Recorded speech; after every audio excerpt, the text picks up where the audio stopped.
Naki-add mo nga. 12,420 plus 680. Ano 12,000? 420 plus 680. 13,100. 13,100 po yung kinita namin guys ngayong araw na to na Sabado.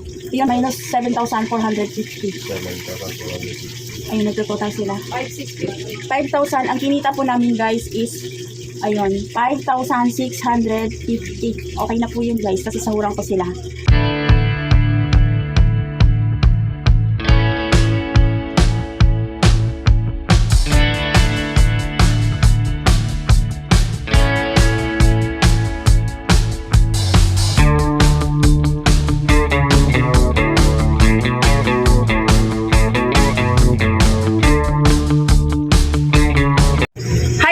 Welcome back po ulit sa aking YouTube channel, Ate Ju TV. Magandang araw or magandang gabi po sa inyong lahat. For today's video guys ay update na naman sa aming pag-iihaw-ihaw or sa aming pagbabarbecue. Sa mga bago pa lang po sa aking channel ulit guys, kami po pala ay nag-share ng aming ginagawang hanap buhay or yung aming bread and butter guys. Ang pagbabarbecue or pag-iihaw-ihaw. Ngayon po pala ay Saturday. Ayan, pagpasensyahan nyo po at ganitong araw, halos ganitong araw po ako ganitong araw ako makapag-vlog kasi yun sa sobrang busy guys. Ngayon lang ako kahit pa paano sa loob ng isang linggo makapag-update ako sa inyo sa aming pag-iihaw-ihaw. Ito po talaga yung Sabado na araw sa mga bago pa lang po sa aking YouTube channel. Sa pag-ihaw-ihaw po namin, itong araw po ng Sabado, ito po yung malakas na or mabenta na araw namin pag araw po ng Sabado kasi po ayan sahuran. At ayun, yung iba pag nagsahod hindi na sila nagluluto, yung iba bumipili na lang ng ulam na luto na. Tapos po, yun pakita ko sa inyo yung aming mga ginagawa kung gaano kadami yung aming gawa ngayon. Ngayon po pala ay umuulan kaninang umaga. Time check po. Ayun, alas 2 na po, alas 2 na po ng hapon. Ayun, naglatag na po kami kanina. Naglatag na po kami 11 na or nag-display, nagtinda na pala kami 11. Dapat 10. Medyo natagalan kami sa pagising guys, kaya ayun, ang hinahabol kasi namin kaya nagtitinda kami ng umaga yung mga nagtatanghalian. Ayun, kahit pa paano may bumibili po sa atin ng sa araw or sa umaga. Yun yung tanghalian nila. May choices na yung mga tao. Kaya yun, mai-share ko sa inyo mamaya guys kung anong nangyayari sa aming pagbabarbecue mula nung nag-graduate yung ate namin. Yung shinare ko sa inyo na yung mula nung gumraduate yung aking anak sa college at hindi pa siya nakapaghanap ng trabaho, maaga na kami barbecue or nagtitinda. Kasi po, tumutulong na sila sa amin, yung anak kong dalawa at ngayon po ay yung bunso din namin wala pang pasok kasi sem break nila or magsi-second year college na yung aking bunso. Kaya lahat kami, yung aking mga anak, nakakatulong sa amin kasi wala po sila ng pasok sa school. Tapos yung isa kong college, ulitin ko po, yung ate namin nakagraduate na at ngayon naghahanap ng trabaho. Kasama yung kanyang boyfriend, andito sa amin, sila yung umaalalay sa amin sa pag-iihaw-ihaw. Kaya nakapaglatag or nakapag-display na kami ng umaga guys. Tapos, ewan ko kung may nakaka-relate nito, maaga na kami naglalatag or nagdi-display. Maraming umaaray. Yun guys, maraming umaaray, maraming hindi mo masasabi na hindi ko alam, ganun talaga siguro ang Pinoy guys, no? Maraming nagrereklamo dahil nga po mamaya pakita ko sa inyo kung ano na itsura sa aming ihawan ngayon at i-share ko sa inyo kung anong nangyari. Ngayon sa mga yun pala ay ito, yung aming inihaw pala ngayon ay halagang 7,000. Halagang 7,000 yung aming puhunan. Kaya ngayon, pinatigil ko muna yung aking mga anak sa pag-aambag ng puhunan at sinasahuran ko na lang silang 3 sa pagbabarbecue namin. Kaya tingnan natin mamaya kung magkano yung abutin sa halagang 7,000 na puhunan. Hindi pa kasama guys yung mga sangkap doon. Ayan guys, si Mr. nagtutuhog na.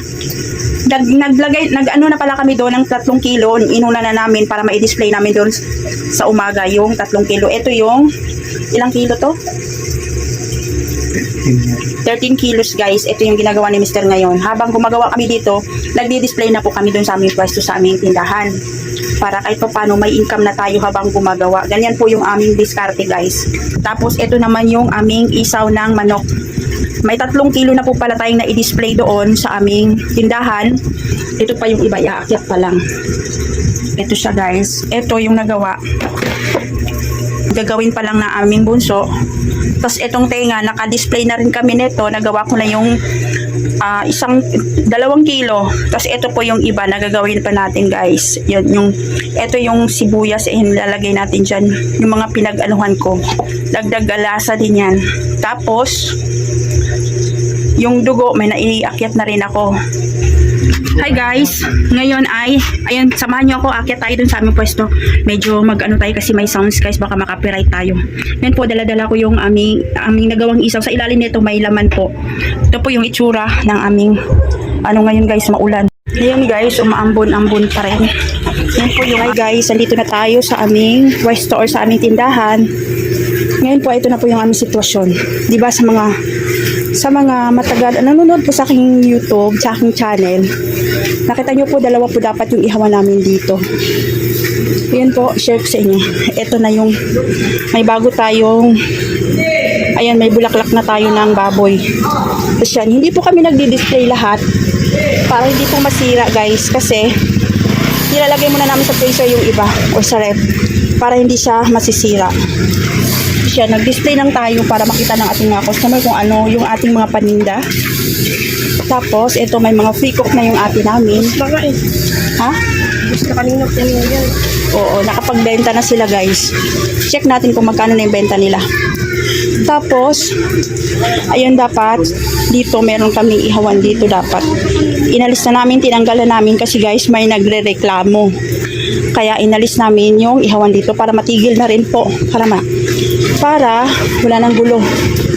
Buti na lang nakapagpagawa tayo ng ihawan na may panghaw. Eto guys, panghaw ang tawag sa amin sa Bisaya. Sa Tagalog, anong tawag nito? Hindi ko alam eh. Anong tawag? Yung parang chimney.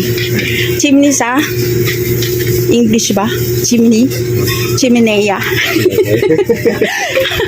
Sarang prinsesa. Ayan guys. Buti na lang, meron tayong ihawa na may chimney or panghaw. Sa amin kasi sa Bisaya, ang tawag nito panghaw guys. Pakita ko sa inyo sa labas kung ano yung tsura niya. Doon lumalabas yung usok. Ayun po. Sobrang haba. Sobrang taas ng aming ginawang, ayan, yung yero na namin, binilog para doon nalabas yung usok sa taas. Tapos, eto, nagtsaga kami dito guys. Kaya, pagka naglalatag kami kadalasan 10 o'clock ng umaga, nagtatambak na kami ng luto na para hindi tayo matambakan. Kasi po, pag marami nang bumibili, mahihirapan po tayo. Ayun, pag marami nang bumibili, nahihirapan po tayo pag hindi nag-free cook, naglalagay kami dito. Halos pinupuno po namin yan guys pagka habang wala pang bumibili para hindi tayo mahirapan. Kasi isang ihawan na lang po yung aming gamit. Dati po doon sa space na yon, meron po dapat ihawan isa dyan. Upuan na yung nakapalit. Kasi ang advantage lang, kahit pa paano, nakakaupo na kami doon kasi wala nang ihawan. Pero yun nga po, nahihirapan tayo dahil isa na lang yung gumaganang ihawan. Kaya yun, tsaga-tsaga lang muna tayo hanggat may paraan. Gawa natin ng paraan para wala nang reklamo yung ating mga kapitbahay. Tapos ito yung dala-dala ko kanina. Yung isaw at laman. May laman po yan sa ilalim. Ayan po. Time check is 2 o'clock. Anong oras guys? 2:24 na po ng hapon. Meron pa rin bumibili guys sa yung ating mga post. Tapos meron din kami dito. Ayan, yung benta ng ating ano tawag dito? Ice cream cake dessert. Ayan yung tinda ng atin namin. Tapos, yun lang guys. Bababa ako doon. Doon tayo tapos ng kwentuhan sa aming bahay. Kasi tatapusin ko pa po yung aming ginagawa doon. Marami pa kami ginagawa ni Mr. guys na iihawin. Hi guys! Welcome back ulit sa aking channel. Ay ngayon, samahan nyo kung magtutuhog tayo ng dugo at si-share ko rin sa inyo kung bakit nagkaganon yung aming pwesto. Nawala yung aming isang ihawan guys. Tapos habang nag-aano ako guys, naghihiwa ng dugo.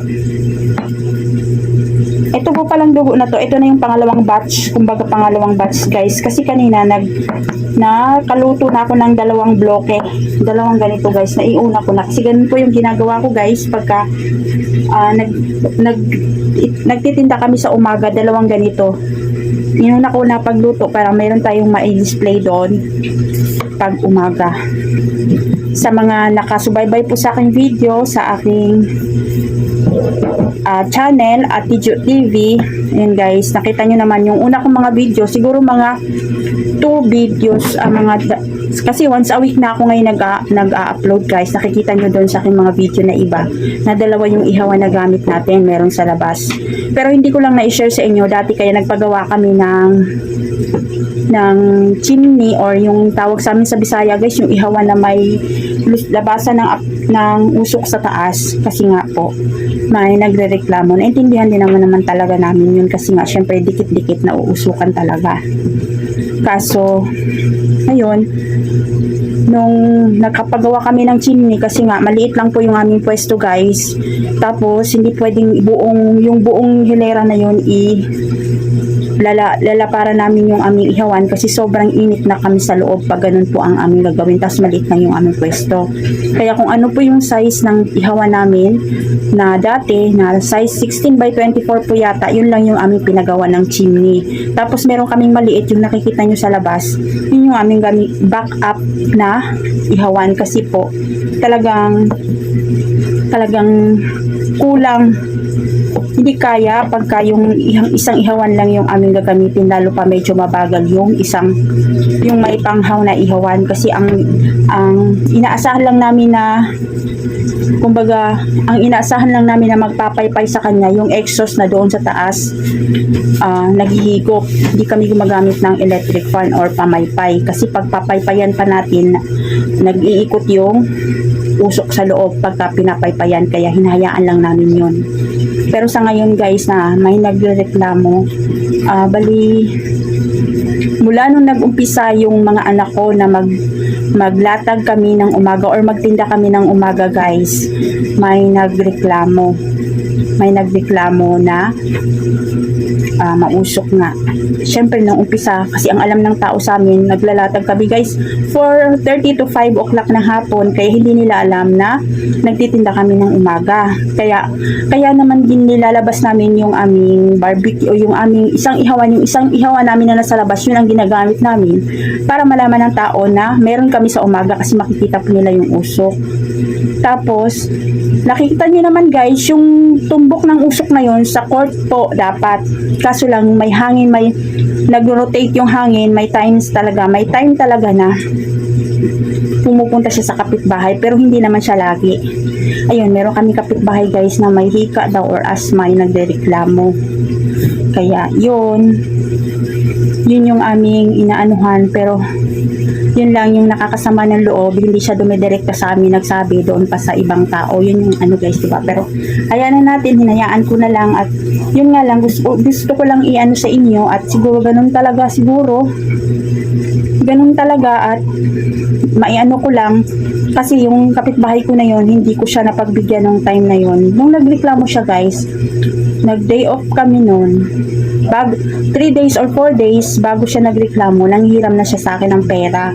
Kaso guys, wala akong may pahiram sa kanyang pera, kasi po nung time na yon, inasikaso ko na po yung SSS ko, kasi nga po medyo umidad na tayo at kailangan ko nang i-activate ulit yung aking SSS, kasi nga po umiidad na tayo. At habang kahit pa paano kumikita pa ako or kami ng mister ko, ina-activate ko yung SSS, kasi pagdating ng araw hindi naman pwedeng aasa tayo sa aking mga anak. Kahit nasabihin po namin na napatapos namin sila sa pag-aaral, iba po yung sarili nating sikap guys.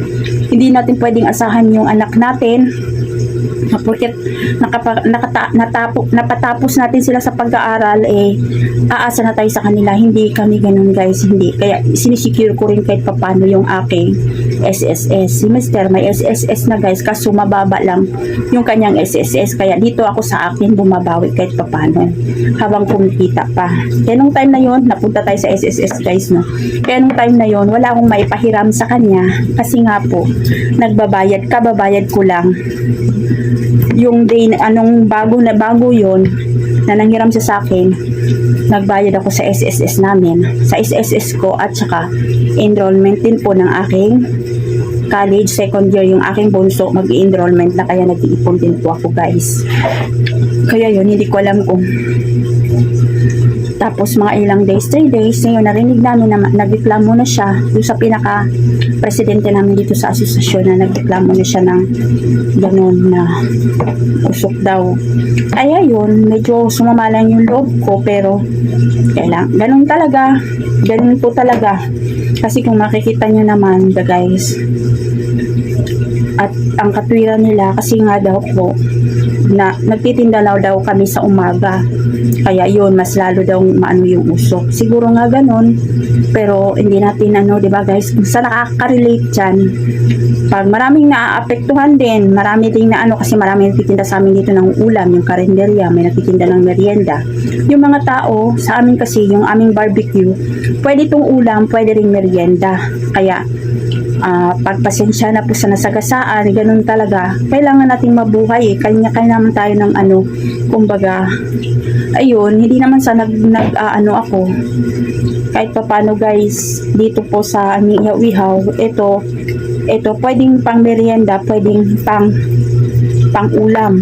Kaya po, kahit papano, noon po kaya namin kadalasan, kung masusubaybayan nyo yung aking video, naglalatag po kami ng 4:30 or 5-7 guys, napapaubos na namin yung aming mga ihaw-ihaw, kami dalawa lang ni Mister.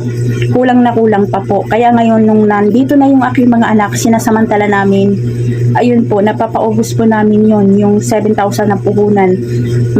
Siguro guys, mga 40 kilos or 45 kilos or 50 kilos yung mga yon pag pinili mo.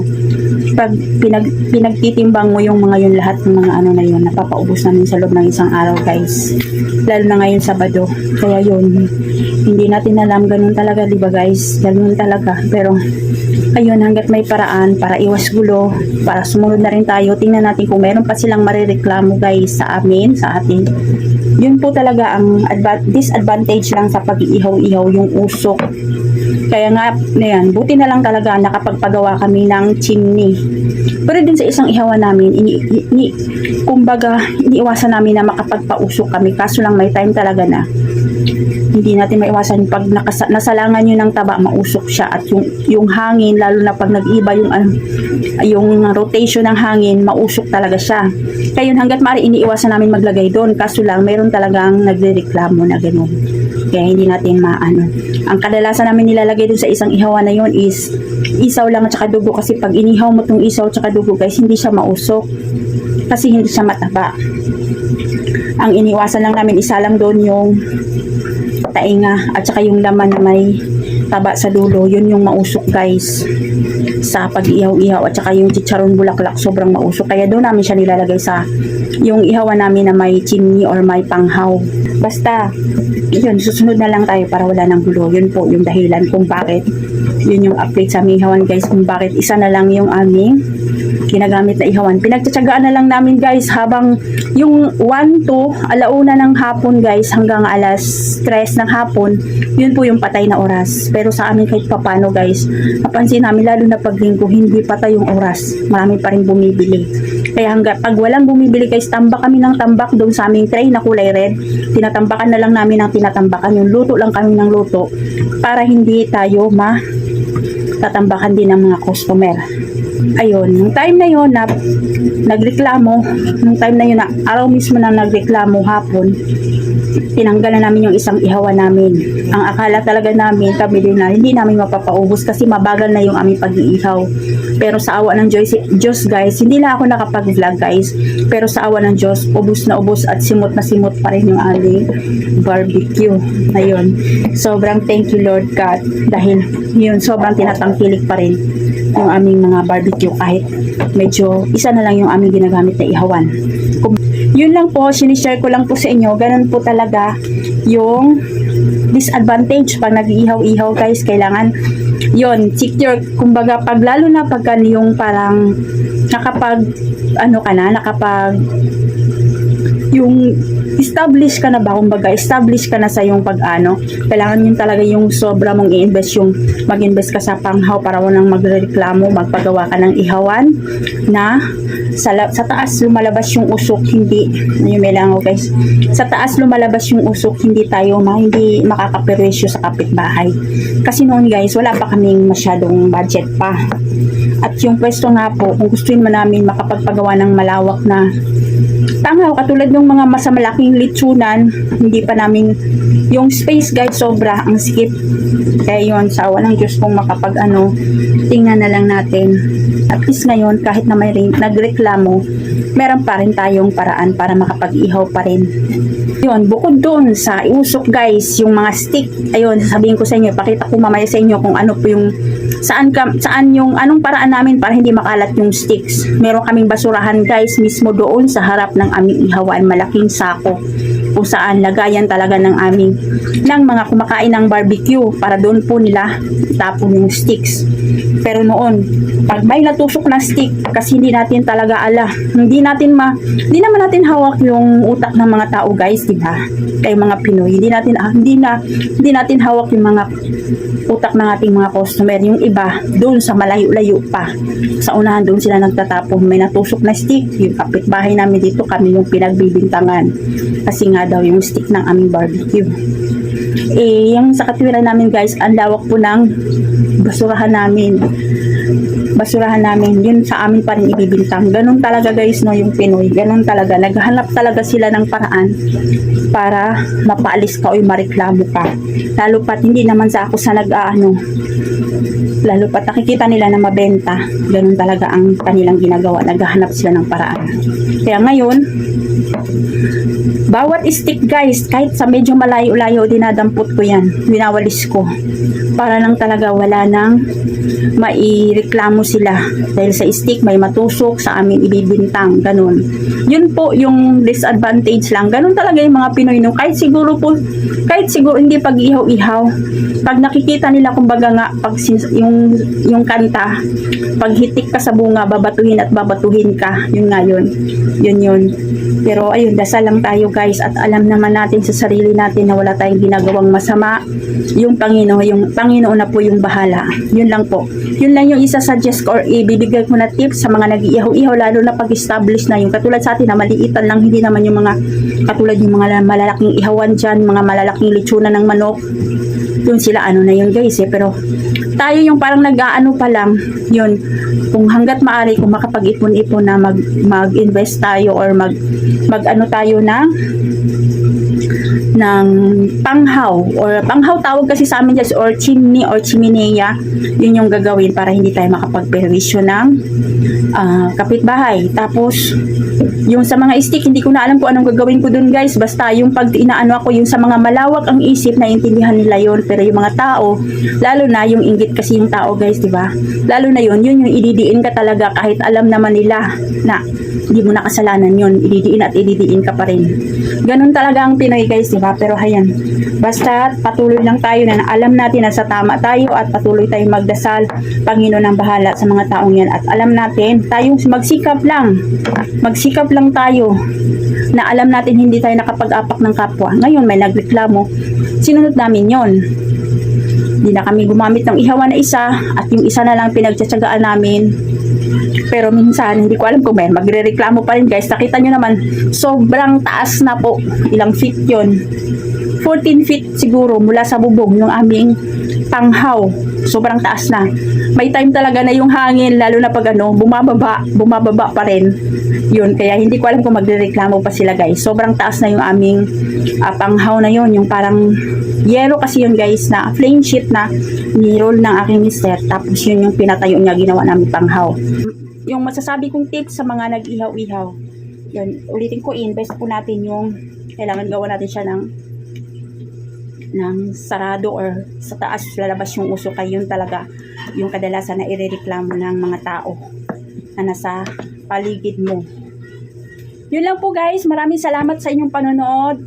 Shoutout po kay Nanay Nita. Shoutout kay Nanay Nita, yung aking kapitbahay dito na mabait. Ayun, kapitbahay ko po siya, nagbablog din po siya guys, si Nanay Nita Vlog. Ayun, kung may time po kayo or Subscribe nyo po si Nanay Nita Vlog. Nagbablog din po siya. Tapos, si Kuya Joe Official. Yun po, si Kuya Joe. Shoutout po. Sa inyo pong lahat, shoutout po sa mga nanonood sa aking YouTube channel. Sa hindi nyo po pag-skip ng ads. At sa mga patuloy na sumusuporta. Maraming salamat po. At nawa po'y nakapagbigay po ako sa inyo ng idea at tips tungkol po sa pag-ihaw-ihaw. Maraming salamat. Hi guys, ayan po yung itsura ng aming ihawan pagkasagsagan po ng bilihan. Yan po para, ang oras po pala na yan ay quarter to 6 po ng gabi. Yan po, nakikita nyo naman po, naghihintay po talaga sila or nagtsatsaga po talaga silang maghintay sa aming pagbabarbecue or kung kailan po iaabot sa yung kanilang mga order. Hi guys! Welcome back ulit sa aking channel. Ayun, update sa ating pag-ihaw-ihaw kanina at ayun, gabi na guys. Tapos na kami nag-ihaw or tapos na yung mga anak ko nag-ihaw sa aming ihawan, sa aming tindahan.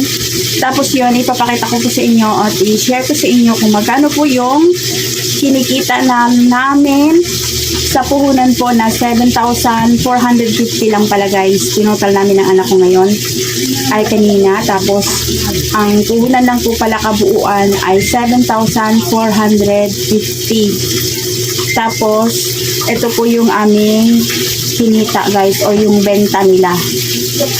Ayun, thanks God sa kabila ng lahat guys. Sa sinasabi ko po sa inyo kanina, marami pong nagrereklamo, ayun, pero sinunod namin, hindi na kami naglagay ng ihawan sa labas at yun sa kabila nun, ganun pa rin. Inisip ko talaga guys, hindi namin kakayanin pag isang ihawan lang, pero kaya pala.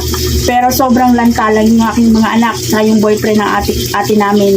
Nalalanta sila sa sobrang pagod. Yun po talaga guys. Alam mo guys, kumikita talaga dito sa pagbabarbecue. Kaso lang, sobrang masasabi mo talaga na yun yung literal na pinaghirapan mo talaga yung kinikita mo na pera, yung kikitain mo na pera. Kaya yun po, papakitaan, dami magpasikot-sikot niya Ate Jo, no? Ayun, papakita ko na sa inyo kung magkano po yung kinita nila. Ayun po. Bago po pala tayo magbilang, ito po, nagbawas na po kami guys ng ayan, araw-araw po kasi ako bumibili ng bigas everyday.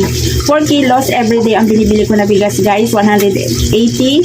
So, 45 po ang kilo. So, bali, at kumuha rin kami ng grocery at saka ulam halagang for 500 guys. So, bali, ang nakuha natin dito sa aming benta, sa benta nila guys is 680 pesos. Ayun po, 680 pesos. Idagdag po natin dito sa kinita nila. Yun, magbilang po tayo. 1, 2, 3, 4, 5, 6, 7, 8, 9, 10, 11, 11, 5, 11, 7, 6, ay 7, 8, 9, 10, 12, 1, 2, 3, 4. So, bali, 12,420 guys. Yung kinita nila. Yun, thanks God. Thank you, Lord. Wait lang guys. Nagluluto ako ng... patingin nga ako ng prito.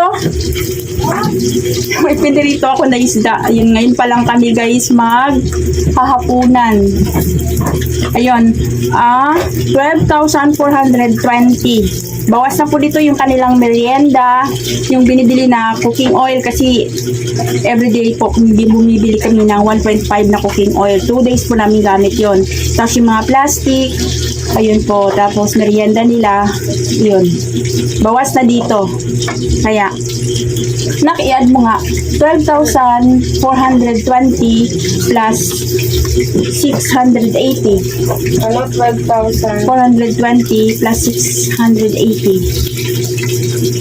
13,100 po yung kinita namin guys ngayong araw na to na Sabado. Yun, para sa iba maliit po pero para sa amin po malaki at sobrang proud kami at tuwang-tuwa kami sa sarili namin kasi sobrang pinaghirapan namin to guys. At the same time natuturuan ko talaga yung mga anak ko na sobrang paghirapan yung pera. At ngayon guys, katulad dati na yung ate namin na nag-aaral pa lang, araw-araw may Shopee sa loob na isang araw guys. 2 days, 3 days at 2 times or 3 times may shopping. Ngayon guys, pinag-iisipan niya na ako. Yung pagagastusan niya kasi pinaghirapan daw po niya yun kaya hindi niya hindi siya basta-basta gumagastos ng pera guys kasi pinaghirapan niya. Yun lang pala yun. Nakakatawa. Kailangan lang pala iparana sa kanila yung hirap para hindi sila maging magastos. Ganun pala yun guys, no? Tapos, ayun, ulitin ko po. Magkano lang? 13,100 ang aming kinita. Ang puhunan po dito ay 7,450 minus mga anak.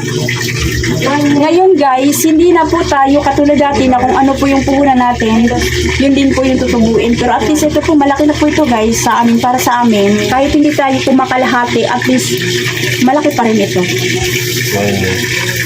Minus 7,450. Ayun, nagtototal sila. 5,000. Ang kinita po namin guys is, ayun, 5,650. Okay na po yun guys. Kasi sahurang ko sila. Tapos ayun lang. At yun lang guys, may share ko sa inyo naipakita ko sa inyo yung konting, kasi guys hindi ko talaga mabibidyohan doon ng kabuuan kung paano po yung bintahan nila kasi dito sa bahay gumagawa din ako ng mga ihaw-ihaw sauce. Pag nagkulang guys yung suka sauce, gumagawa ako dito, naglilinis ng bahay, nagluluto ng ulam, kaya yun, umaakyat ako doon pagka okay na ako, natapos na dito, kaya hindi ko nakapag video lang ako ng saglit doon. Ayun, pahapyaw na video.